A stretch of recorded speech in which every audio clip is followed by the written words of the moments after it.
Hi guys, here is the directions for today.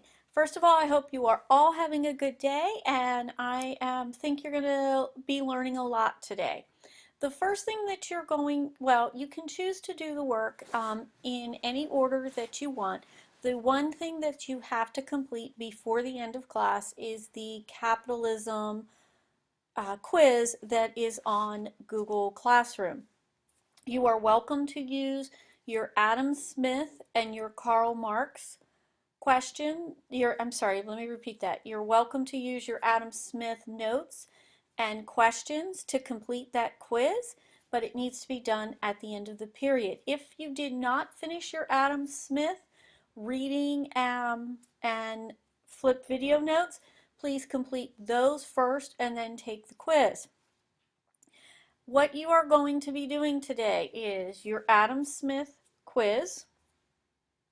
You are going to be watching the Karl Marx flipped video and learning about communism and socialism.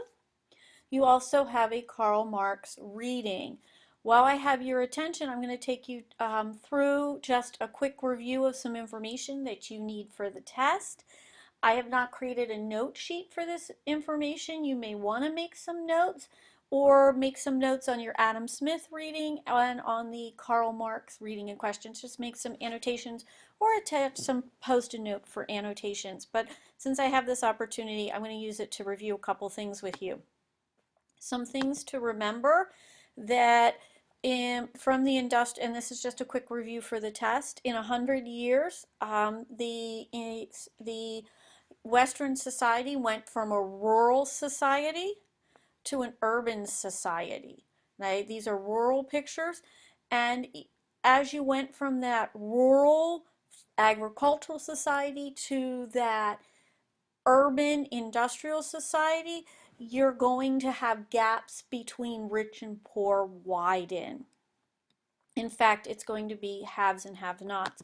Last class, we talked about the impact of industrialization, the fact that you do have a growing middle class, you do have expanded educational opportunities, you do have many benefits. You also have many negative benefits, which we will be focusing on, especially the gap between the have nations and the have-not nations.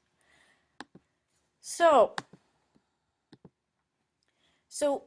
let's go back and let's refocus into the time period just of the Industrial Revolution, especially to go over capitalism and give you an introduction to communism. So economics, as the Industrial Revolution began, the study of economics, which deals with the how, economics it studies the production, distribution, and consumption of goods and services. And it looks at welfare, it looks at how goods are managed, how they're produced. It looks like it's looking at, this is where you're going to be focusing on the gap between rich and poor. How quickly is the economy growing? You begin to get different theorists. We talked about David Ricardo's iron law of wages. Thomas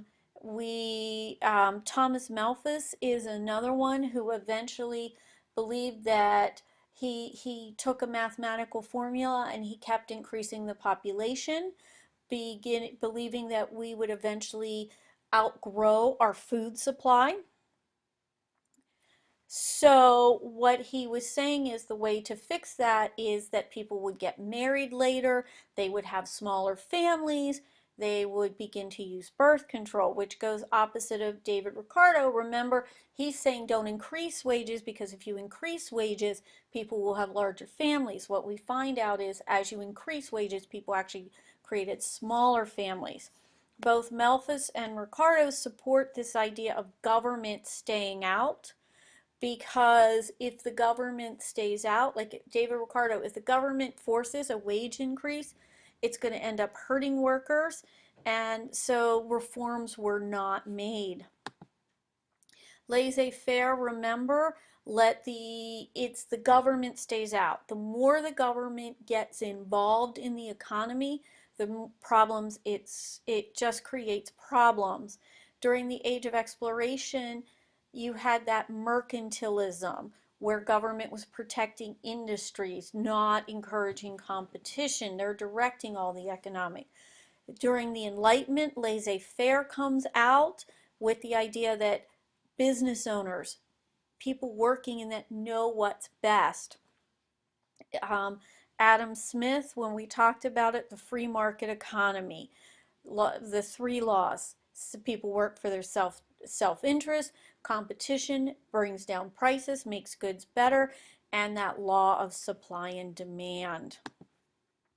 So these early theorists, Adam Smith, David Ricardo, Malthus, they serve as your foundation of our economic system, which is capitalism.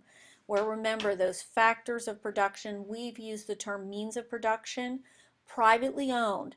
That means individual ownership. It can be multiple owners, for example, in a corporation, but money is invested in a business with the goal to make a profit. And then you're using consumers are deciding what's produced through the law of supply and demand. What ends up happening is you end up beginning to also begin to look at different changes. Evangelical means religious.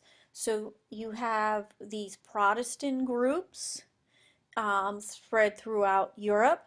You also have these religious groups who are going to be focusing on ending slavery, which we will see as you begin to demand economic reforms, you're also demanding slave reforms. And you also have where you're getting the, especially in the 1800s, ending child labor, protecting women. So you're also getting people who are looking at this income wealth, this big gap between wealth, and you're actually beginning people beginning to look at income tax with the purpose to redistribute the wealth. So taxing some of that large amount of income and redistributing it to the poor through goods and services. For example, education, food stamps, job trainings, things of that nature. So these are some of your ideas.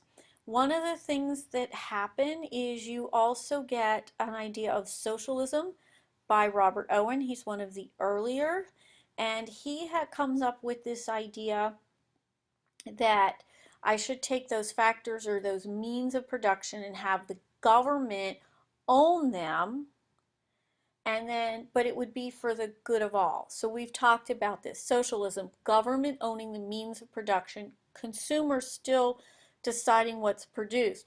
One of the things that happens with capitalism is you have a business cycle. Things go really good, and then people stop buying and the economy gets bad. And when the economy's bad, it really hurts the workers.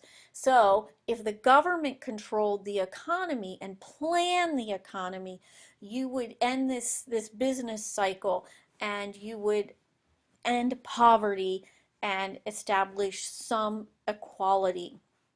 And that's the idea of socialism. This is an economic way to fix some of the problems caused by the Industrial Revolution. I'm going to leave off here because this starts Marxism, and we will be doing that next class. So what I'd like you to do is please remember, capitalism quiz. You need to do your Marx notes. You need to do your Marx reading. We have a test next class on the Industrial Revolution. If you have everything completed in your notebook, including your Marx reading and notes, you will be able to use them on the test. Also, don't forget your summary, worker summary, is due March 3rd, and you have on March 8th and March 9th your Middle East map test.